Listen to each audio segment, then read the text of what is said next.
여러분, 저희가 신학이라고 할 때 하나님은 어떤 분이신가라는 게 실은 가장 중요한 주제예요. 근데 하나님은 어떤 분이신가라고 했을 때 여러 가지들을 말할 수 있어요. 근데 그 중에 하나를 말씀드리면 다 들어보셨을 겁니다. 하나님은 어떤 분이신가라고 했을 때 하나님은 말씀하시는 분, 이렇게 나와요. 하나님은 말씀하시는 분. 근데 여러분, 하나님은 말씀하신다라고 했을 때 이 말은 단지 말씀만 하신다라는 뜻이 아닙니다. 그 뒤에 괄호로 해서 반드시 따라오는 게 있죠. 하나님께서 말씀하시고 하신 말씀을 그 다음에 어떻게 하시죠? 성취하시죠. 그래서 이 내용을 우리가 잘 아는 내용으로 가져온다고 한다면 하나님께서 우리에게 약속을 주시거든요. 약속을 말씀해 주시죠. 그리고 그 약속을 성취해 주신다, 이루어 주신다라고 말씀해요. 여러분, 그래서 예를 들면 구약 성경에서 하나님께서 정말 중요한 약속을 하나 주셨는데 그게 뭐냐 하면 하나님의 아들을 우리에게 보내어 주신다, 약속해 주셨잖아요.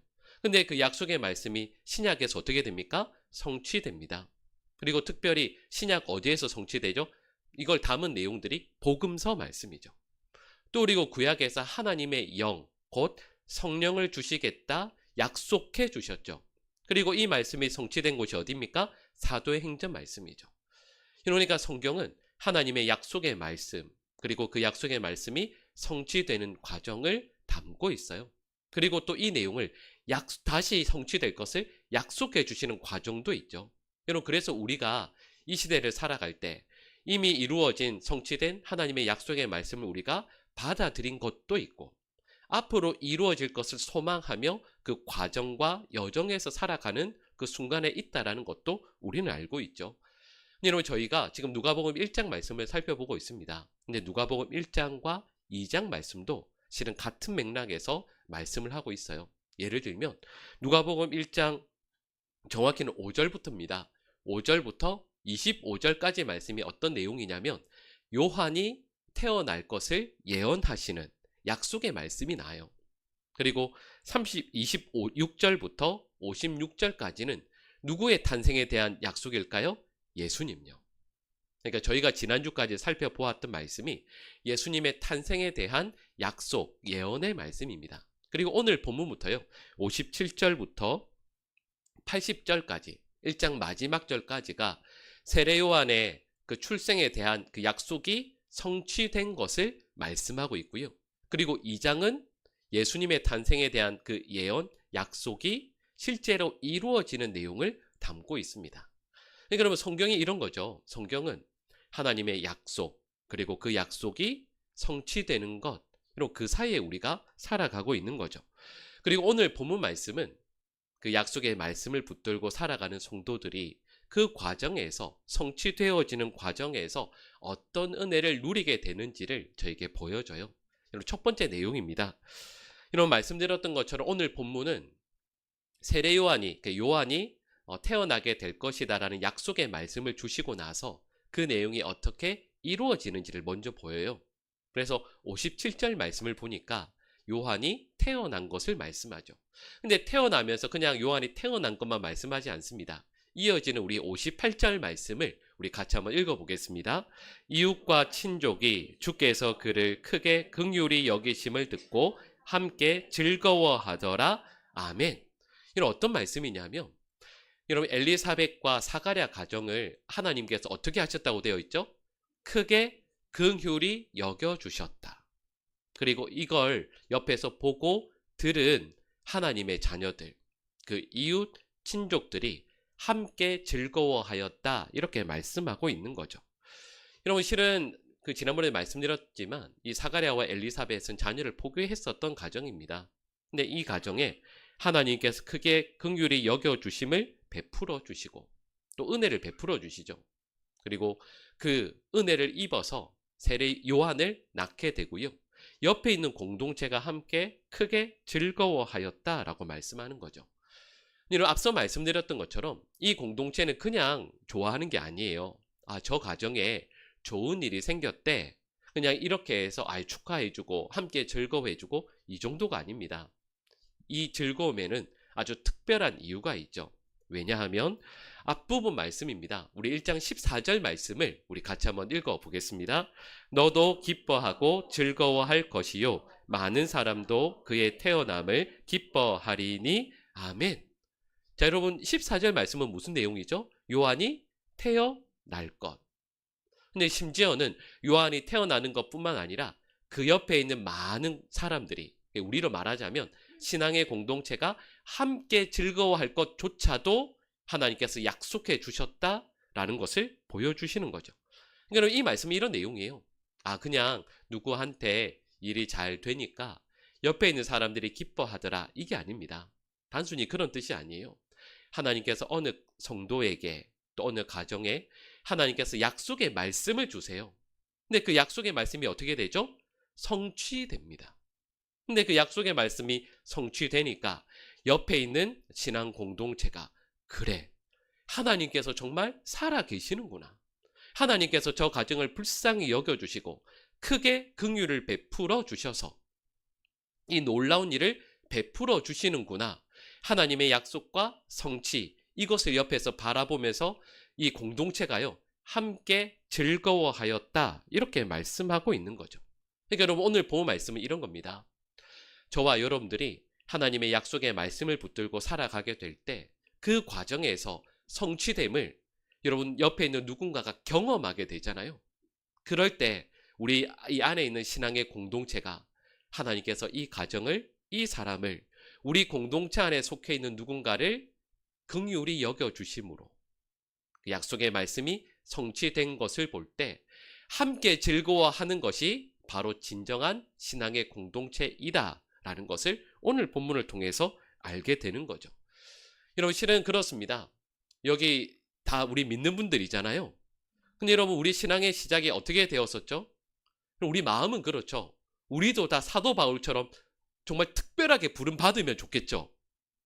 여러분, 그렇지 않습니까? 일부랑 너무 다르네요. 근데 여러분, 우리 그렇죠. 사도 바울처럼 특별히 부르심을 받는 그런 경험을 하기를 원하는 분들이 많으실 거예요. 예를 들면 오늘 본문 말씀에 나오는 이 사가랴 가정처럼 자녀가 오랫동안 없다가 하나님께서 아주 특별하게 꿈에 천사가 나타나고 이 아이는 이러이런 일을 할 것이라는 그런 계시를 받고 그렇게 자녀를 다 낳으면 다 너무 좋겠죠. 물론 그런 분들이 계십니다. 근데 대부분은 그렇지 않죠. 대부분 우리 신앙생활을 한다라고 할 때 많은 성도들은 능하신 이의 큰 일을 경험한 성도와의 인격적인 만남으로 신앙이 시작됩니다. 보통은 그렇죠. 그리고 그 신앙의 공동체 안에서 신앙을 시작하고 나서 신앙이 성숙해져가는 과정 가운데에서 말씀드렸던 것처럼요, 사가랴가 또 엘리사벳이 누렸던 기적을 모두가 경험하는 것은 아니지만 누군가가 이 놀라운 은혜를, 하나님의 긍휼을 경험하잖아요. 근데 이 경험이 함께 속한 신앙 공동체에 귀한 영향력을 끼치게 되는 거죠. 이걸 옆에서 바라보면서, 그래, 하나님께서 정말 살아계시지. 하나님께서 우리 공동체 안에 누군가를 긍휼히 여겨주시지. 그래서 함께 기뻐하면서 감격의 반응을 누리게 됩니다. 실은 이게 신앙 공동체 안에 속해 있는 축복이자 은혜라고 말할 수 있죠. 실은 그렇습니다. 어느 교회 공동체든 문제가 없는 곳은 한 군데도 없습니다. 다 문제가 있죠. 그래서 많은 분들이 이렇게 힘든 교회라고 한다면, 이런 모임이라고 한다면 그냥 나 나가서 나 혼자 신앙생활 할게요 하는 경우들이 많이 있죠. 그리고 우리는 어떤 경우에는 그분들이 충분히 이해가 될 때도 있습니다. 여러분, 신앙생활이라는 것은, 우리의 신앙이라는 건 나 혼자서 하나님의 특별한 은혜를 경험해서 성장하는 것만이 아니에요. 이 신앙 공동체 안에 함께 속해서 하나님께서 누군가를 크게 긍휼히 여겨주시고, 또 그리고 그 가운데 우리가 함께 참여해서 감사하고 기뻐하는 중에 그와의 인격적인 만남 가운데 우리의 신앙이 성장하게 되는 거죠. 그래서 사도행전에 보시면 초대교회가 그랬습니다. 스데반 집사님이 순교하시잖아요. 근데 그 스데반의 순교의 그 자리에 성도들이 그 큰 슬픔에 함께 참여합니다. 그래서 교회가 성숙하게 되죠. 이 교회가 박해로 인해서 다 흩어집니다. 근데 뿔뿔이 흩어졌지만 그 교회가 흩어진 가운데서 복음을 전하는 중에 함께 기뻐하게 되는 거죠. 여러분, 실은 이게 신앙 공동체를 할 수 있습니다. 제가 최근에 이제 바울 서신 말씀을 쭉 읽어가다가 최근 들어서 제가 이전에 그냥 넘어갔던 말씀인데 정말 은혜로운 공동체에 대해서 표현하는 한 어구를 만나게 됐습니다. 우리 화면에 고린도후서 7장 3절 우리 후반부 말씀을, 노란색 부분 말씀을 같이 한번 읽어보겠습니다. 너희가 우리 마음에 있어 함께 죽고 함께 살게 하고자 함이라. 아멘. 여러분, 이 말씀 정말 멋지지 않아요? 여러분, 이런 말씀이 있잖아요. 교회 공동체는 뭐 하는 데라고요? 함께 죽고 함께 사는 데다. 사도 바울이 이 말씀하고 있는 거예요. 교회는 그냥 내가 잘 되어서 그냥 사는 데가 아니라 사도 바울이 고린도 교회 성도들과 함께 죽고 살아도 함께 사는 곳이 교회다라고 말씀하는 거예요. 이런 방금 말씀드린 함께 죽고 함께 산다라는 말 어디에서 쓰는지 아시죠? 군대에서 씁니다. 전쟁터에서요. 총알이 빗발치고 언제라도 죽을 수 있는 상황 가운데에서 내 등을 내 옆에 있는 전우에게 안전하게 맡기고 전쟁터로 나갈 수 있는 그 관계가 형성돼야만 우리는 함께 죽고 함께 사는 공동체라고 말하는 거예요. 여러분, 아마 성경 보신다고 영화를 잘 보실 시간이 없으실 텐데 몇 년 전에 나왔던 영화 중에 혹시 보셨습니까? 봉오동 전투 혹시 보셨어요? 그저 안 보셨죠? 근데 이 영화에 보면 이런 장면이 나옵니다. 여기에 보면 그 류준열이라는 배우 아시죠? 이 류준열 배우가 독립군에 뭐라고 그러죠? 이게 저격수로 이렇게 큰 총을 해서 저격하는 걸로 나와요. 근데 일본군과 싸울 때 류준열이 그 상대방의 총에 맞아서 부상을 당합니다. 적들에 의해서 포위를 당해요. 포탄도 쏟아집니다. 근데 그때 이 부대의 대장이죠. 유해진이 그 류준열이 닫혀있는 거기로요. 뛰어 들어가요. 그 영화를 보면 누가 봐도 죽을 것 같거든요. 근데 거기에 뛰어 들어가요. 그리고 그 남자잖아요. 성인 남성. 그 무거운 류준열을 업고 도망쳐 나옵니다. 뛰어가요. 여러분, 이게 함께 죽고 함께 사는 만남이에요. 근데 사도 바울이 뭐라고 말씀하냐면 교회는, 우리 공동체는 함께 죽고 함께 사는 공동체입니다 라고 말씀하는 거죠. 이런 오늘 말씀에서 나오는 이런 엘리사벳과 사가랴 이 가정은 하나님의 약속의 말씀을 받습니다.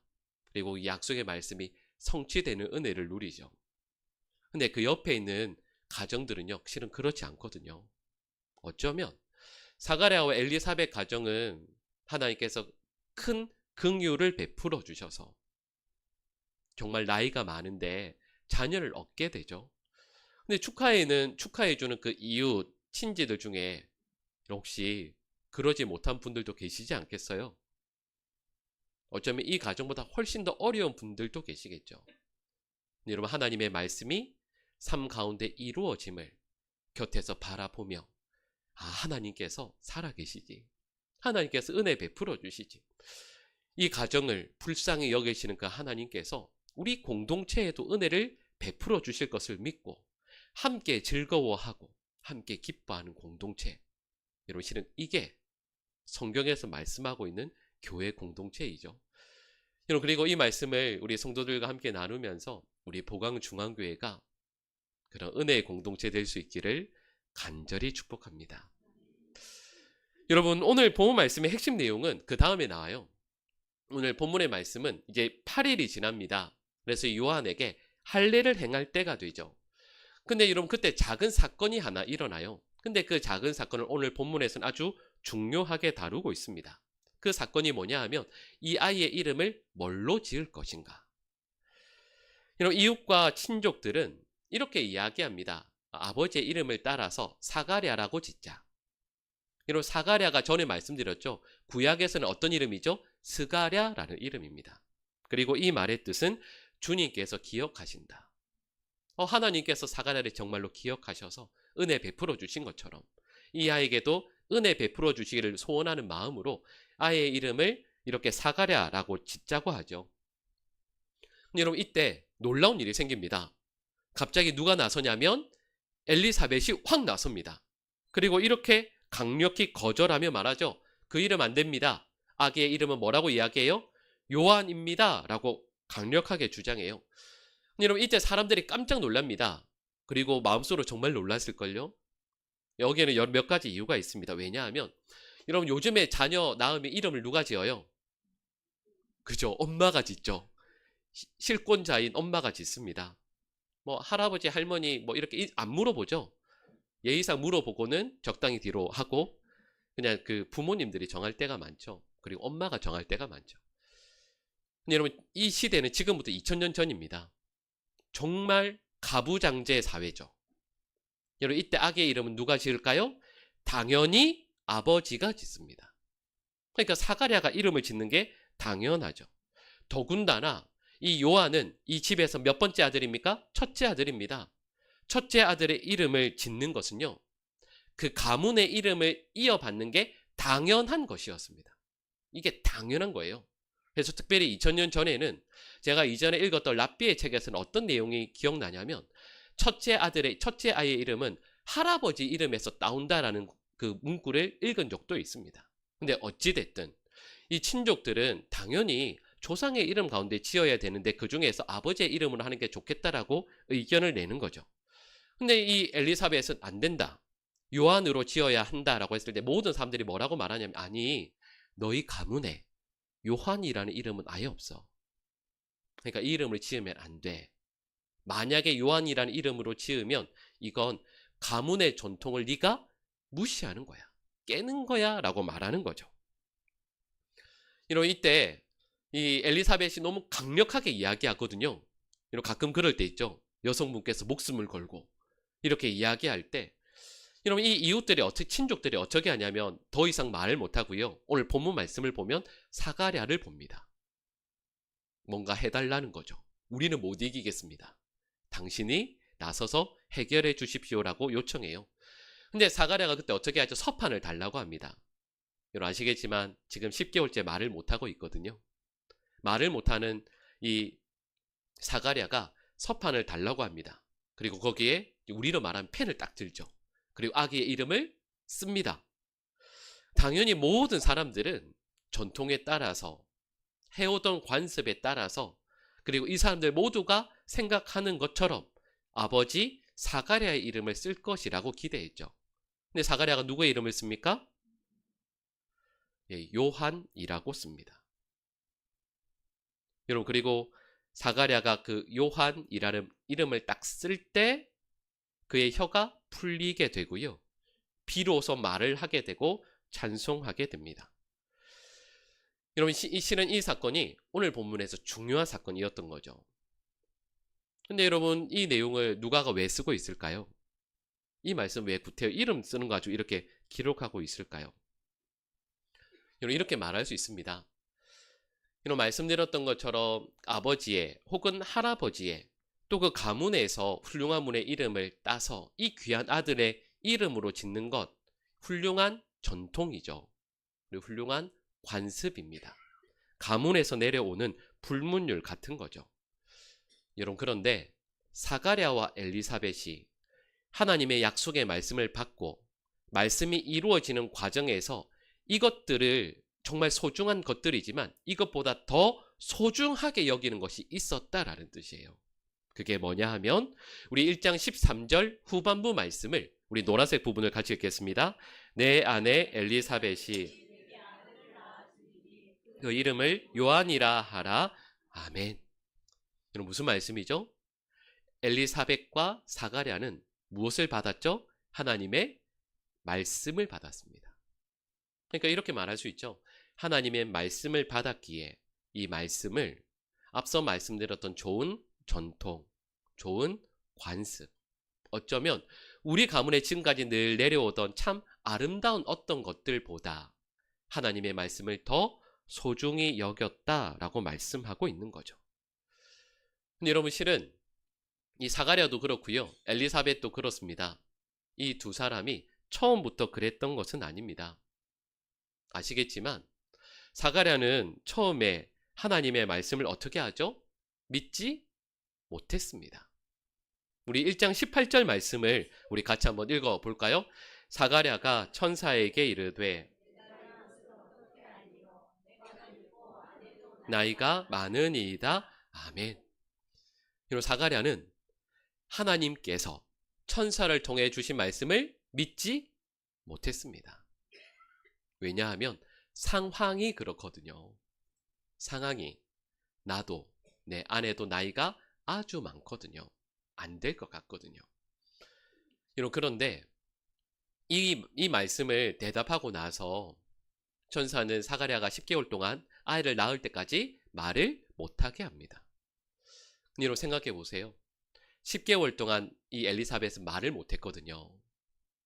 말을 못하는 엘리사벳이 얼마나 답답했겠습니까? 그리고 말을 못하는 남편을 옆에서 보는 아내는 또 얼마나 답답했겠어요. 여러분 근데 이건 단순히 말을 못한다라는 차원이 아닙니다.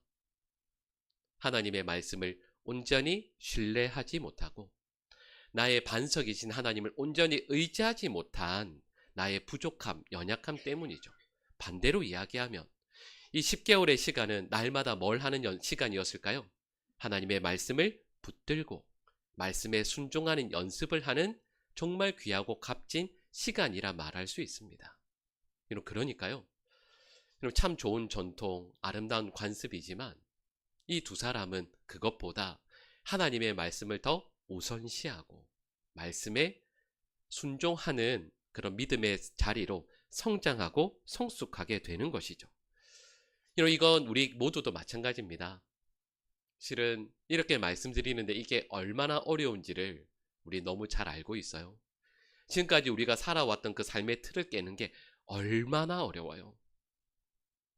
이런 틀을 깨기 위해서 어떤 경우는 오늘 말씀은 10개월 동안 말을 못했다라는 것으로 나오지만 여러분 대부분의 경우에는 정말 죽을 경험을 하거나 삶의 큰 환난을 만날 때에야 비로소 내가 만들어 놓은 이 벽을 깨고 하나님의 말씀을 조금씩 더 의지하게 되죠. 여러분 그리고 이건 우리 개인뿐만 아니라 교회도 그렇습니다. 여러분 우리 모든 교회들이 다 교회들마다 전통이 있는 거 아시죠? 문화가 있는 거 아시죠? 우리 보강중앙교는 대부분 다 그러신가요? 이 교회에서 쭉 나고 자라신 분들이 많으시죠?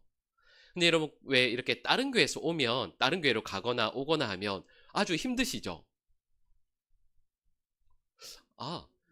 제가 이전에 섬겼던 교회가 교구가 18개가 있습니다. 근데 예를 들면 이런 거죠.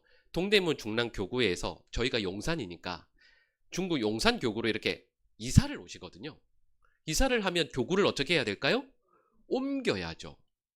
그래서 처음에 옮기시거든요. 그게 교회 그 원칙이거든요. 정해놓은 법입니다. 그래서 이렇게 처음에 옮기세요. 그래서 그 모임에다 가고 하시거든요. 한 6개월쯤, 1년쯤 지나면 다시 돌아가세요. 이게 너무 힘들어요.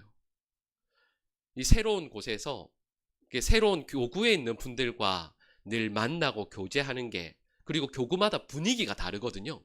종로의 분위기와 성북구의 분위기가 또 다르거든요. 너무 힘들어 하세요. 그래서 다시 돌아가세요. 한 교회 안에서도 한 철학을 또 그리고 한 목표를 공유하는 교회 안에서도 옮기는 게 힘든데 이런 교회마다 이건 왜 이렇게 어렵냐면 교회마다 독특한 문화가 있거든요. 교회마다 독특한 관례라는 게 있습니다. 이건 되고 저건 안 되는 게 교회마다 조금씩 다르죠. 근데 여러분 이 관례, 관습, 전통 여러분 이게 교회에 있는 게 나쁩니까? 좋습니까? 여러분 이건 절대 나쁜 게 아니에요. 이건 꼭 필요해요. 그리고 그게 생긴 이유가 반드시 있습니다. 이전에 그 교회에서 어떤 문제가 있었다라든지 아니면 공동체 안에서 서로 합의해서 이렇게 합시다라고 만들어 놓은 뭔가의 독특한 것들이 있죠. 그리고 말씀드렸던 것처럼 이건 꼭 필요합니다. 여러분 그런데 교회에서 정말 어려운 게 뭔지 아세요? 말씀드렸던 자연스럽게 생긴 관례, 관습, 전통이 하나님의 말씀보다 우선시 될 때입니다. 그런 지점이 오게 되죠. 이런 교회가 어떻게 해야 되는가라고 했을 때 대부분 다 보면 그렇죠. 보통은요. 교회 안에서도 다수결의 의견이 옳을 때가 많습니다. 그죠? 많은 분들이 공감하고 이야기하는 그 의견이 소수가 말하는 주장보다 옳은 경우가 많이 있습니다. 그런데 이건 우리 기억해야 돼요. 다수결이 교회의 앞날을 결정짓는 마지막 요인이 되어서는 안 됩니다. 이게 가치가 없다거나 중요하지 않다란 뜻이 절대 아니에요. 소중하죠. 그런데 교회 진로를 결정하는 가장 마지막이 단순히 여러 사람들의 의견이 되어서는 안 되는 것이죠. 여러분, 교회에서 실은 가장 중요한 것은 하나님의 말씀이어야 합니다. 결정되고 교회를 잘 운영해 나가는 것도 당연히 필요하죠. 그런데요, 교회가 한 단계 성장하고 성숙하게 되는 건 항상 언제입니까? 그것들을 뛰어넘어 말씀을 붙들 때입니다. 우리 개인도 그렇죠. 내가 정한 재정의 원칙, 내가 정한 헌신의 원칙, 내가 정한 삶의 방식들이 있거든요. 근데 어느 순간 이걸 말씀을 붙들고 뛰어넘어야 할 때가 있어요. 근데 여러분, 그때 우리의 신앙이 성숙해지게 돼요. 오늘 본문 말씀에 나오는 이 사가랴 부부도 그렇죠. 내가 생각했던 선이 있는데 이걸 하나님의 말씀을 붙들고 뛰어넘게 될 때, 앞서 말씀드렸잖아요. 공동체가 함께 기뻐하게 됩니다. 여러분, 이 말씀을 함께 나누면서 저는 우리 모든 성도들이요, 맞아요, 보통 때에는 우리 교회 아름다운 전통, 내가 지금까지 살아오던 신앙의 모습들, 그 가운데에서 참 아름답게 살 수 있어요. 근데 여러분, 아주 특별한 경우, 아니 어쩌면 하나님께서 지금도 늘 도전하고 말씀하고 계실 수도 있죠. 어느 순간 말씀을 붙들고 그 선을 뛰어넘게 될 때 엘리사벳과 사가랴 부부가 하나님 기뻐하시는 믿음의 자리로 성숙하게 되는 것처럼, 또 그래서 그 신앙 공동체가 놀라운 기쁨을 누리게 되는 것처럼 우리 성도들에게도 이렇게 믿음의 성장과 성숙이 있을 수 있기를 간절히 축복합니다. 우리 교회가요, 지금까지 해오던 참 아름다운 전통들이 있었잖아요. 그럼요, 잘 지켜야죠. 근데 어느 순간 만약에 하나님의 말씀 앞에서 부딪히는 순간이 왔을 때 우리 함께 마음을 모아서 기도하고 말씀을 붙들고 우리 이렇게 한번 해봅시다, 우리 한번 순종해 봅시다 라고 할 때, 우리 보광중앙교회는 놀라운 성장과 성숙의 단계로 한 발자국 더 나아갈 줄로 믿습니다. 우리 그런 아름다운 보광중앙교회가 될 수 있기를, 또 우리 성도들의 삶이 될 수 있기를 간절히 축복합니다.